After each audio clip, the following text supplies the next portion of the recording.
A paz, amados, tudo bom? Faz tempo aí que eu não gravo um vídeo aí pra gente poder meditar na palavra, estarmos aí estudando a palavra de Deus, mas é porque eu estava empenhado em um projeto que Deus colocou no meu coração no início do ano. E com 17 dias eu consegui colocar em prática esse projeto, que foi um livro que eu escrevi, tá? As 4 dimensões do reino de Deus.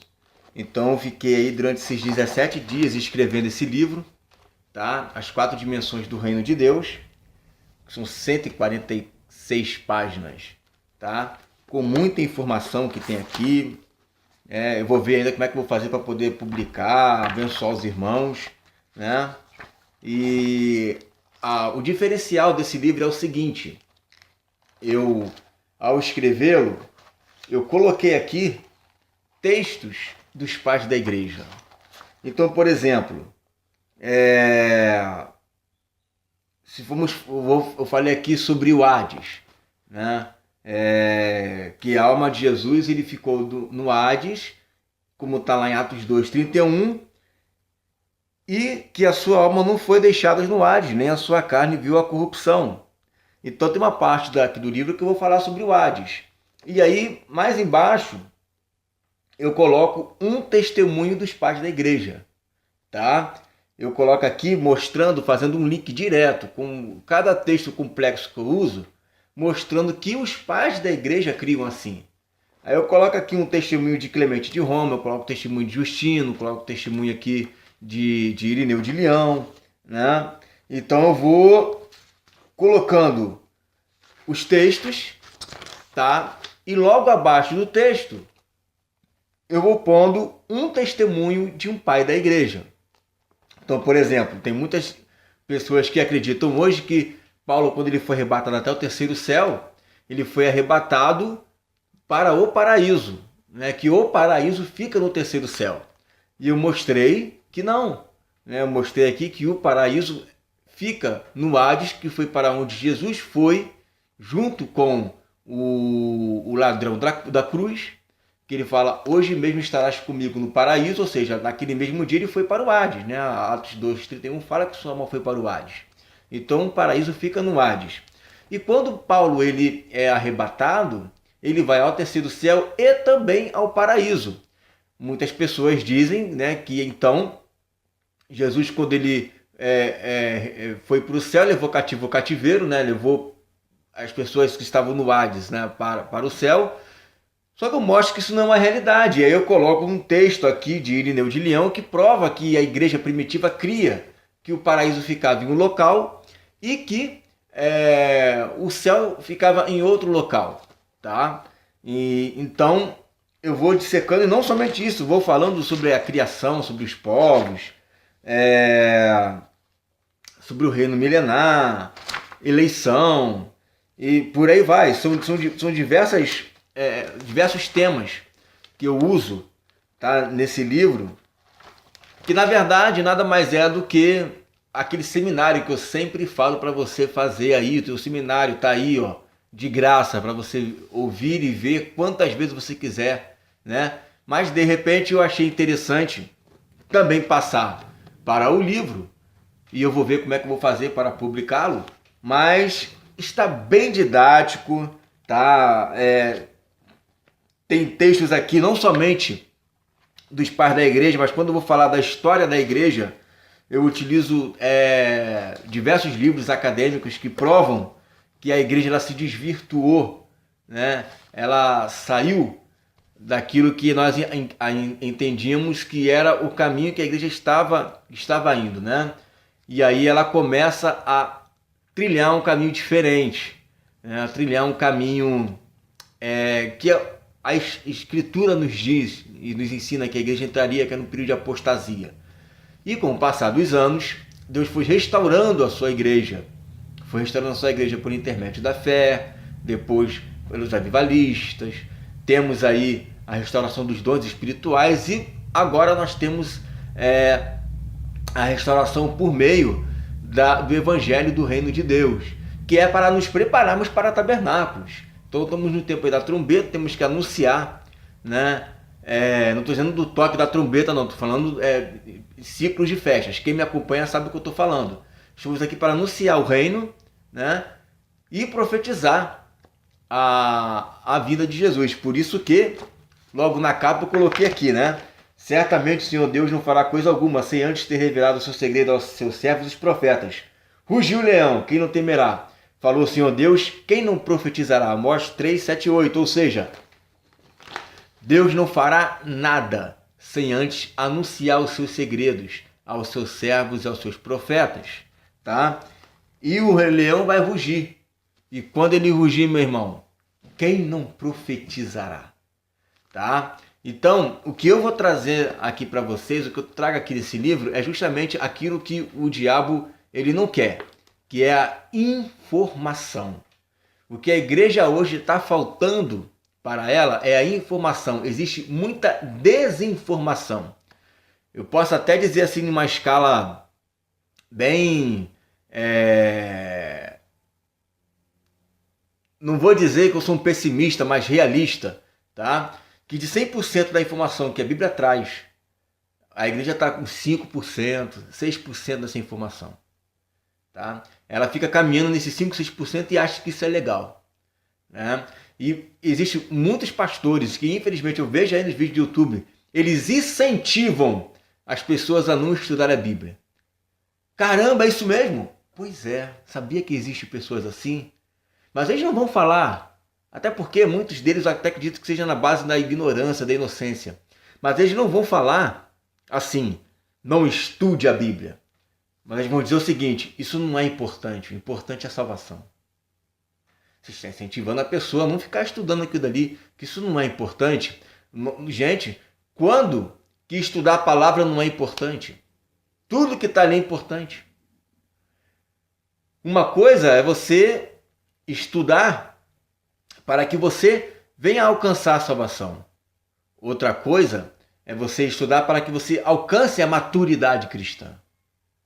Quando você fala que esse assunto não é importante, que é importante ser salvo, você está dizendo o seguinte, você já está salvo, deixa o resto para lá, vai salvar mais vida. É isso que a Bíblia me ensina? Eu creio que não. Tá? E aí existem duas coisas que, ao meu ver, isso é importante. Eu vou ler aqui para vocês um texto que está no meu livro. Deixa eu ver qual página que está nisso aqui, que eu já li direto aqui do livro. Ok. Eu vou ler aqui direto do livro e eu falo sobre esse assunto. Diz assim... Como, pois, invocarão... Ah, não, esse aqui é o Romano 10. Vamos lá. Eu, João, que também sou vosso irmão, e companheiro na aflição e no reino, e paciência de Jesus Cristo, estava na ilha chamada Patmos, por causa da palavra de Deus e pelo testemunho de Jesus Cristo. Apocalipse 1:9. Uma coisa é a palavra de Deus. Outra coisa é o testemunho de Jesus Cristo. A igreja hoje ela está preocupada em pregar a palavra de Deus, mas ela não está preocupada em pregar o testemunho de Jesus Cristo. O que é o testemunho de Jesus Cristo? É dizer que o testemunho dele, né, que ele foi fiel e teve uma vitória, aí ele morreu, aí ressuscitou, foi para o céu, um dia vai voltar, esse é o testemunho de Jesus? Não! Apocalipse 10:11. E ele disse-me, importa que... vamos lá, Apocalipse 9:10, desculpa. Apocalipse 9:10. Adora a Deus, porque o testemunho de Jesus é o espírito de profecia. O testemunho de Jesus é o espírito de profecia. Quando você anula os profetas, quando você deixa de anunciar o reino de Deus, esses assuntos que vocês não gostam de discutir, ressurreição, reino milenar, eleição, porque isso trata do corpo governamental, não estou falando aqui corpo governamental no sentido do corpo governante da Testemunho de Jeová, uma coisa, outra coisa. o corpo de Cristo, que é a sua igreja, que vai reinar sobre a terra, tá? Que vai reinar sobre as nações. Quando nós falamos de Sem, Cã e Jafé, que Deus ele disse que Cã será servo de Sem, que Jafé vai ser abençoado, né? Vai estar ali nas tendas de Sem. Isso é uma palavra profética que remete ao reino de Deus. Tudo isso são testemunhos de Jesus. Tudo isso são testemunhos que nós temos que pregar. E por que nós temos que pregar esse testemunho? Eu vou explicando mais sobre isso. Quando os profetas pregavam a palavra de Deus e pregavam o testemunho de Jesus, eles eram perseguidos, eles eram mortos, eles eram presos. Jesus e os apóstolos pregavam o testemunho de Jesus, eles eram perseguidos, foram mortos, foram presos. A igreja, eu estou falando de modo geral, em sua totalidade, ainda não está sendo perseguida. Há uma perseguição sim, mas não é uma perseguição nos moldes que a Bíblia diz que vai ser, apocalíptico. Por quê? Porque ela ainda não está pregando o testemunho de Jesus. Apocalipse 11, 12 diz assim: e eles o venceram pelo sangue do Cordeiro, pela palavra do seu testemunho, e não amaram as suas vidas até a morte. Por isso alegrai-vos, ó céus, e vós que neles habitais. Ai dos que habitam sobre a terra e sobre o mar, porque o diabo desceu a vós e tem grande ira, sabendo que já tem pouco tempo. Então, o testemunho de Jesus, ele traz a ira do diabo, porque o diabo, quando você profetiza a vinda dele, você apressa a vinda dele. Por que apressa a vinda dele, Igor? Porque Jesus só vai voltar quando este evangelho do reino for pregado a todas as nações. E o próprio evangelho do reino de Deus já é um testemunho de Jesus, já é um espírito de profecia. Quando você fala, venha o teu reino, você está dizendo, venha o reino milenar. Senhor, reine sobre a terra. Senhor, tome as nações por herança. Senhor, restaura o seu reino. Senhor, no caso, aquela pergunta de Pedro, que ele fala quando restaurar o reino de Israel, né? Não é o reino físico, literal, no tocante aos moldes do Antigo Testamento, mas é o reino, a igreja de Jesus, reinando, como está lá na promessa de Apocalipse, reger as nações com varas de ferro. Então o diabo, ele trabalha muito nisso, na desinformação. Ele não quer que você se informe. Claro que a igreja não vai deixar de pregar o amor, a santidade, batismo, porque isso são doutrinas que todo neófito, todo novo na fé tem que ter. Mas a igreja fica estagnada nisso. Quando você vai tratar de assuntos proféticos, que é o testemunho de Jesus, que é o espírito de profecia, infelizmente muitos pastores se levantam contra. Eu quero acreditar que seja isso de uma forma inocente, uma forma que para eles também há essa desinformação. Então eu estou fazendo a minha parte. Você está fazendo a sua parte? Eu faço a minha, você tem que fazer a sua também. Nós temos que ser uma voz profética nesse tempo do fim. Temos que anunciar o reino de Deus, porque é por intermédio desse testemunho de Jesus que nós vamos trazer de volta. Eu ainda vou dizer até mais. Não sei se eu cheguei a escrever isso no livro, mas você pode ganhar um planeta inteiro para Jesus. Você pode encher até 2 planetas de pessoas que estão salvas. Mas se você só pregar a palavra de Deus, Jesus não vai voltar, não adianta. O que vai trazer a volta de Jesus é o testemunho, a palavra profética, é o espírito de profecia. Por isso que você vê muitas igrejas hoje que não dá a mínima para estudar Amós, Naum, Obadias. Tem gente que nem acredita, que não acredita não, que nem sabe que existe esses profetas. Não lê. Muito quando se lê uma palavra de bênção, de restauração. E quando você vai ver, vai usar o livro de Abacuque, ou vai usar um livro de Malaquias, que é o mais conhecido, só vai falar de dízimo e oferta. Mas não vai ler que ele fala, Abacuque, sobre o anticristo, dá detalhes interessantíssimos ali. E o que está escrito é para nós foi escrito, para o nosso conhecimento.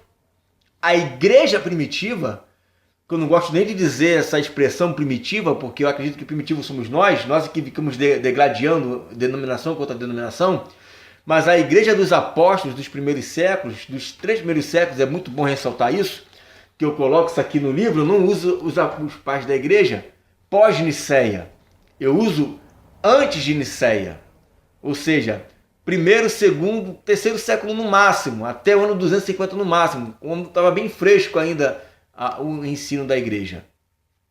Então, quando você pega esses Abacuque, quando você pega Malaquias, que é o que a igreja estudava ferozmente, eles amavam os profetas. Eu coloco esse texto aqui, eles dizem, amemos os profetas. Então a igreja incentivava as pessoas a amarem os profetas.